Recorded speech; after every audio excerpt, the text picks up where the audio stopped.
So when you are so good at getting referrals like you are, the more clients that you have, the more free leads you get later on every single month as well. Yeah. And well, you actively do it. So what are some things you do to constantly get more referrals on a monthly basis?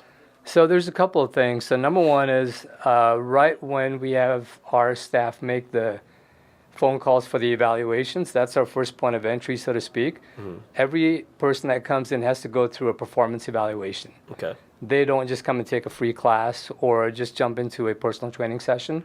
So that's number one. So when that call is made, we often ask them, hey, do you have a friend, sibling, or a teammate that would like to come in as well? And maybe the answer is no, but that's okay. At least that plant is, or that seed is planted. And then they come in. Then at the end of the evaluation, we'll say the same thing again. Mm-hmm. And then every 12 weeks, all our athletes go through another performance evaluation. And you ask again. Yeah. That's pretty good. Do you have a goal? But that's all it is. Yeah, asking. Yes, that's it. So could I do more? I do have something printed up. Okay. Where we give prospects and we give parents that say when you refer somebody, you get 10% off the next month. When you refer 3, you get 30% off. Mm-hmm.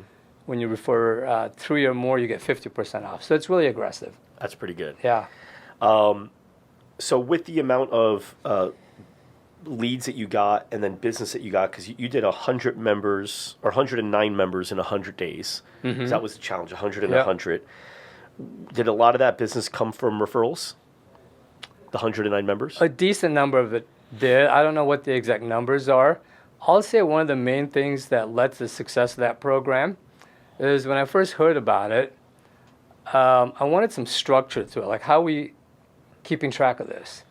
So I just had a poster made up, a 24 by 36 poster. I drew it up on a spreadsheet, and then we designed it, and I had it printed.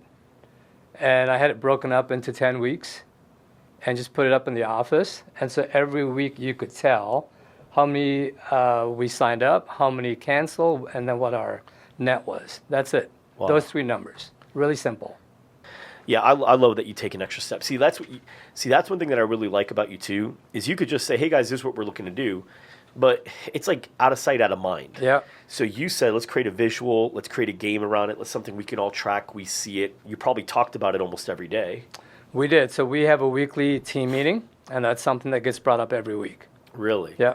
How did your team like it? Did they like the idea of it? Well, it was different for them, right? Yeah. Like it's not something that they think about on a regular basis. So you've got to build momentum. Our program director was all in on it, and she was the main person that was responsible for it. But it doesn't mean that the other coaches are not involved as well, because they're involved in retention. Right. So they play a big role in it.